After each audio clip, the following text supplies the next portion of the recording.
Yeah, I just hear this type of stuff every day, man. I hear I got money on my head. I hear when you got people trying to target you, and when you a target, and when you got so many people that hate you and hate your success and hate where you done came from, and yeah, man, like death gonna pop up in your head because that's basically how it always ends.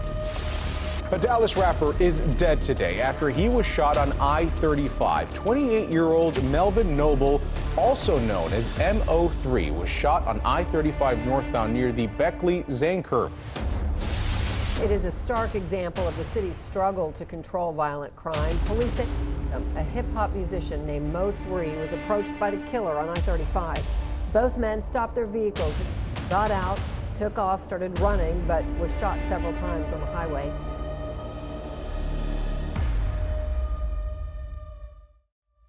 November 10th, 2020, the night before his demise. Melvin Noble, known as the Dallas rising rap star Mo3, was at a female companion's apartment. The two were dating at the time, but Mo3 wasn't the only one with feelings for the female. At that moment, another person, Devin Maurice Brown, was lurking in the shadows following their every move. Brown, who had a history with the female, caught wind of her relations with Mo3 via a Facebook post with the two together. Enraged, he put a plan in action to end the life of the rapper. Mo3, unaware that night would be his last, went to sleep and awoke the next day to continue building his career that was on a steady incline to mainstream success. That morning, November 11, 2020, Devin Brown was in communication with an affiliate by the name of Keywan Dontrell White. On that morning, popular entertainment outlet TMZ reported that Mo3 caught on to his pursuers, noticing he was being watched. Their reports state he was followed from the female companion's apartment to a gas station where Mo3 then tried to evade his pursuer by jumping on the I-35. Broad daylight, nearing noon, Mo3 was on Interstate 35 East, near the Dallas Zoo. Affidavit records detail witnesses' account of the tragic moment that occurred next.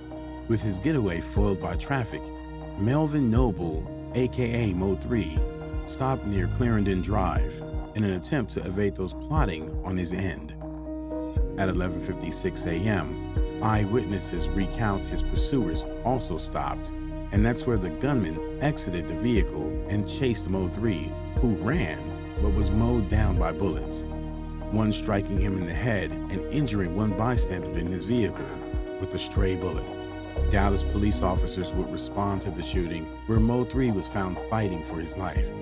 Melvin Noble, aka Mo3, was rushed to the Methodist Hospital, where he was pronounced deceased. But the clock was now ticking to find those responsible. That led officers to a smoking gun that would blow the case wide open.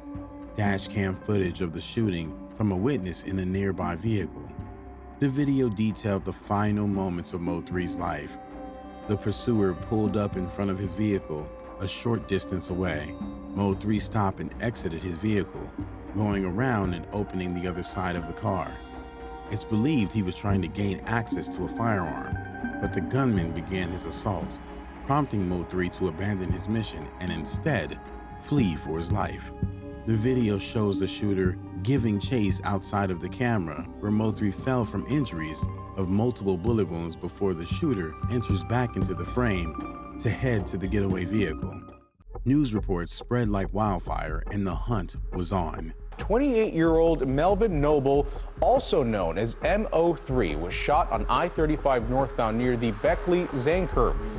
In no time, authorities released images of the vehicle and shooter in the case. Police state that the suspect was driving a possible 2014 or 2015 black Chevy Camaro. Records state that a witness, the female companion in question, blew the whistle on Devin Brown's involvement, informing law officials she was aware of him knowing of the relationship with Mo3 and was upset. She went further into detail, informing officials that Brown was in contact with the witness the day prior and moments before they took Mo3's life, the witness was the one who gave away Mo3's location and allowed his pursuer to track and pin him down. The female companion was aware of all the information, which begs the question, was she in on it all and failed to provide Mo3 with the information of his danger? On November 13, 2020, the detective on the case, Detective Eric Barnes, was provided evidence of call logs that corroborated the witness's story, tracing the phone to Devin Brown himself. On November 19, 2020, he was arrested on a federal warrant for his involvement in the murder of Mo3 and confirmed he was in fact aware and upset over the relationship between Mo3 and the female companion. Comments online were also drawing connections between the female companion and Devin Brown, with one user implying the female was the mother of his child. The Dallas police strategy to release the video and images of the shooter provided fruitful because on November 20th, 2020, tips were coming in detailing the person in the image with the gun to be Brown's accomplice, Kewan White. By November 25th, they got a credible witness with inside knowledge of Devin Brown, who detailed in-depth information of him and White, even to hearing White admit to shooting Noble, aka Mo3, while talking to her boyfriend. The witness further informed officials her boyfriend recognized White from the images and shared his social media account with officials. Investigators uncovered that at the moment of the crime, White was already out on bond from a previous arrest, and on a search warrant they obtained his cell phone records. He was a known criminal to the law with numerous stints in and out of prison over the years. Within his phone records, there was damning evidence to his involvement in the hit of Mo3. The affidavit names the witness and female companion at the center of the assassination, as Miss Jackson, and White's records not only showed he was in the vicinity of her apartment the night prior, but he was also where Mo3 was chased and shot, and messages and calls were exposed between him and Brown during the entire ordeal.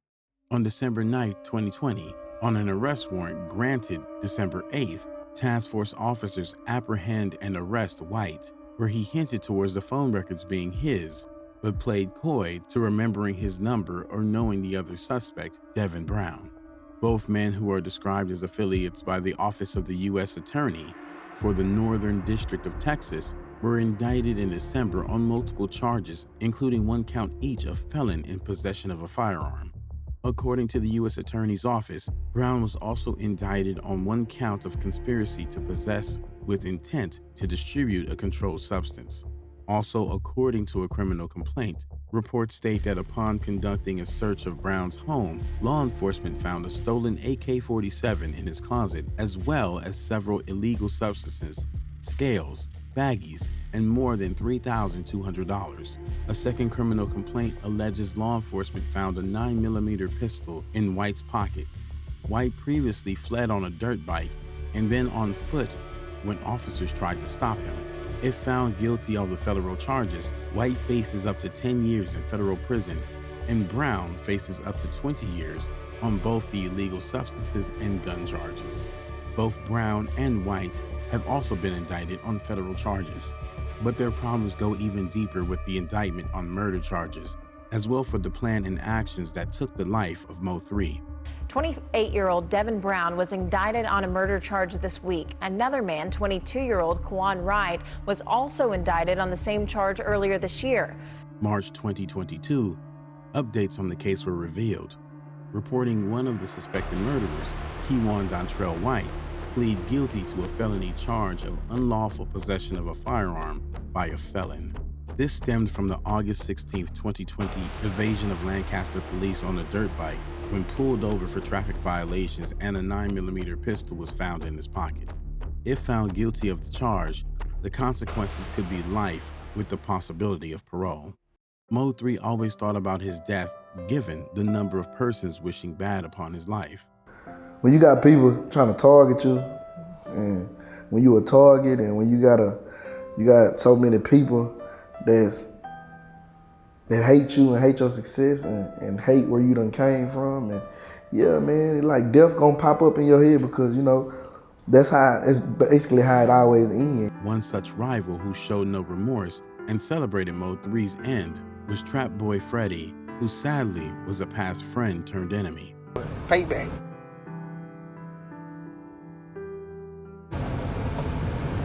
Everybody was laughing with him then. Y'all ain't laughing no more. Mo3 was maturing and trying to be on a better path and focused on his music. But sadly, his life was taken before he could enjoy the changes he made in himself. How have you grown? Musically, emotionally, spiritually? How have you grown? I'm grown now. Way grown now from, Ferg coming in the game, reckless, no brain, no mind, head, Ferg. You seen me at that DJ Vertical a long time ago when I came out there. Yeah? Yeah. I mean, I wouldn't do nothing like that no more now. Real I talk. don't even put myself in that situation because I know what I'm gonna do. So to avoid all that, we ain't even gonna, So yeah, though, like as far as music, like I found myself. May he rest in peace.